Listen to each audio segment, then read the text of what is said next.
Good evening class 10th।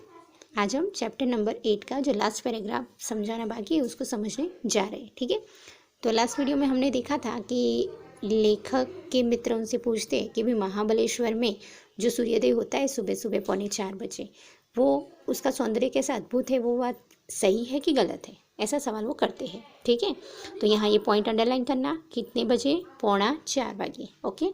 कौन सी place? Mahabaleshwar में। જ્યારે સૂર્યોદય થાય છે, સૂર્ય ઉગે છે તે સમયનું જે સૌંદર્ય છે તે અદ્ભુત છે કે આપણને પાગલ કરી મૂકે તેવું છે। હવે લેખક શું કહે છે? પણ આવા ગાંડપણમાં ન પડવું, કે આવા પાગલપણમાં આપણે ન પડવું મારા ભાઈ, કે શા માટે ખાલી 3:45 ઉઠવું।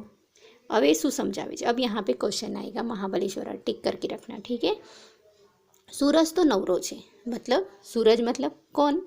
कोई लड़का नहीं है। सूरज मतलब सूर्य की बात करिए તે કે છે એ તો નવરો છે, मतलब फालतू છે, એના પાસે કંઈ કામ ધંધો નથી, તે વહેલો ઉગી જાય છે, એને માટે થઈને આપણે શા માટે ઉજાગરો બેઠવું। ठीक है, कि उसके पास कोई काम धंधा नहीं है, उसको तो कुछ काम धंधा नहीं है तो वहला उठ जाता है, तो उसको देखने के लिए हमें क्यों अपनी नींद बर्बाद करनी चाहिए। ठीक है, उजागरो बैठो मतलब हमें नींद क्यों, वो हमारी नींद क्यों हम बर्बाद करें, ऐसा कहते हैं। सूरज तो बधे सरखो है, तो आप तो जानती हो सूरज हम हमारे घर से देखें या पहाड़ों के ऊपर से देखें, सूरज की रोशनी और सूरज तो एक जैसा ही दिखता है, उसमें कोई अनोखा थोड़ी है। माटे एवी कोई बवाल में पड़ू नहीं। तो मेरी बात मानो भाई कि ऐसी पहाड़ों पे जाके 3:45 उठकर उसको देखने की कोई वो ज़रूरत नहीं है, वो तो सब जगह एक जैसा ही दिखता है, एवी बवाल में पड़ू नहीं। पण वेकेशन में महाबळेश्वर में हाड़मारी बहु पड़शे। अब हाड़मारी का मीनिंग याद रखना, हाड़मारी मतलब तकलीफ। ओके, हाड़मारी बहु पड़शे, एना करता सस्तु भाड़ू ने सिद्धपुरनी जात्रा। अब ये कहावत है, सस्तु भाड़ू ने सिद्धपुरनी जात्रा, कि आप मर्यादित साधनों वड़े आपणुं कार्य पूरुं करवुं जोईए। ये तुम्हारी शब्द समझूती में दी आई है। ठीक है, यहाँ पे रूढ़ी प्रयोग में सस्तु भाड़ू ने सिद्धपुरनी जात्रा, तो मर्यादित साधनों थी आपणे काम पूरुं करवुं, मतलब कि हमारे पास जितने पैसे हो, जितनी सुविधा हो, उस हिसाब से ही हमें काम करना चाहिए। ठीक है, और उसके बाद क्या है, सिद्धपुरनी जात्रा जेवू करवू होय तो आबू उपड़ी जाओ, कि अगर आपको ज़्यादा पैसे नहीं खर्च करने हैं, ठीक है, आपके पास कम पैसे हैं और आपको ज़्यादा तकलीफ़ नहीं झेलनी है, ठीक है, क्योंकि महाबलेश्वर में जाओ तो बहुत तकलीफ़ पड़ेगी गर्मियों के दिनों में, इसलिए अगर आपको ये तकलीफ़ नहीं झेलनी है तो इससे अच्छा क्या, कहाँ जाने का, आबू। ओके, अब यहाँ आबू की प्लेस बताइए। आबू उपड़ी जाओ मतलब जाओ घूमने। कहता हो तो रमेश दाणी पासे चिट्ठी लखावी दो कि अगर आपको आबू जाना है तो मैं, हमारे पहचान वाले हैं, क्या नाम है, रमेश दाणी, उनके पास से चिट्ठी लिखवा दो। एक ब्लॉक काढ़ी आपसे कि आपको रहने के लिए एक रूम निकाल के दे देंगे। रांधवाना वासणों पर मळे। ठीक है, अगर आपको खुद ही खाना पकाना है तो आपको बर्तन भी देंगे, सारी सुविधा दे देंगे।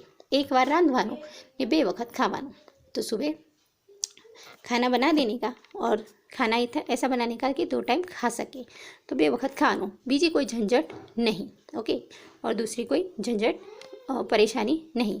खाईने सांज सुधी घोरिया करवानो। अब यहाँ समझना, खाईने सांज सुधी घोरिया करवानो, घोरिया करवानो मतलब सोए रहने का, खा पी के मस्त से सोए रहने का।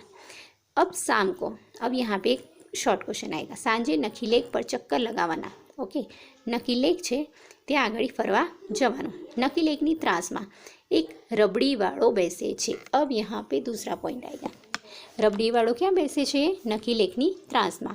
ओके, जहाँ पे नखीलेक जाते हैं वहाँ थोड़ा सा क्रॉस पड़ता है, वहीं पे एक रबड़ी वाला बैठता है ने ત્યાંથી 250-300 ग्राम रबड़ी लईने झापटी जवानी। तो कि वहाँ इतनी अच्छी रबड़ी बनाता है कि 250-300 ग्राम, ठीक है, क्वांटिटी देखना, 250-300 ग्राम रबड़ी लईने झापटी जवानी मतलब पी जाने की। पण आबूमां साली एक तकलीफ रहेवानी। तो कई तकलीफ है वो, ठीक है, तमने अर्धो अमदावाद त्यां जोवा मळशे। क्यों? क्योंकि ये बहुत नज़दीक प्लेस पड़ती है आबू। ठीक है, तो आबू तमने वधारे में वधारे त्यां जोवा, आबूमां वधारे में वधारे अमदावादना लोको जोवा मळशे। ठीक है, क्योंकि अमदावाद से थोड़ा नज़दीक है, अमदावाद त्यां जोवा मळशे। अमदावादमां जे लोकोने टाळवा आपणे पोळनी गली में छुपाई जवा मथीए छे ते बधा त्यां सामे भटकावाना। ठीक है, कि जिन लोगों से हम बचते हैं, हमारे सामने जो आते हैं तो उनसे हम बच के भाग जाते हैं, पर वो सारे सभी लोग हमें आबू के रास्ते पे ही सामने टकराएंगे, मतलब सामने मिल जाएंगे। ત્યાંના પાછા रास्ता थोड़ा पौड़ा એટલે भागीने क्या भगाए तो कि हम उन लोगों से बच भी नहीं सकते। क्यों? क्योंकि वहाँ के रास्ते चौड़े हैं, हम भागेंगे तो समझ जाएंगे कि हमसे मुँह छुपा के भाग रहे। એ વખતે આવું એમ થાય कि आटला पैसा खर्चीने आबू आव्या एना करता अमदावाद में ज रह्या होत तो सारू। तो उस टाइम पे लास्ट में लेखक क्या कहते हैं कि इससे अच्छे तो हम पैसे खर्च करके आबू में आए, इससे अच्छा हम कहाँ रहना चाहिए, घर में ही अमदावाद में ज रह्या होत तो वधु सारू थात। अब क्या कहते हैं, हाँ आइडिया खोटो नहीं थाय छे कि आ वखते क्यांय जवुं नहीं। सांजे 6 वागे ढाबा में पानी छाटीने, तो लेखक क्या कहते हैं कि इस बार तो कहीं जाने का मन नहीं हो रहा है। अब लास्ट में क्या करने की बात करें, सांजे 6 वागे शाम को 6 बजे ढाबा में मतलब छत में पानी छाटीने ठंडक में पथारी करी लेटी जाओ। ठीक है, शाम को छत में पानी डालने का, ठंडा कर देने का, बिस्तर बिछा देने का और वहाँ पे लेट जाने का, सो जाने का। अमदावादी सांज आमी ठंडक वाली हो कि भले ही दिन भर तो थोड़ा गर्म रहता है पर शाम को थोड़ा ठंडा हो जाता है। वाह, ये तो उत्तम।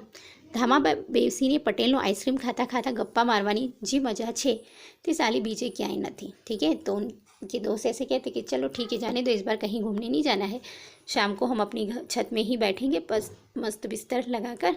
ठीक है, ऐसे करके कहते हैं तो कि हाँ आ तो बहुत सारो उपाय है।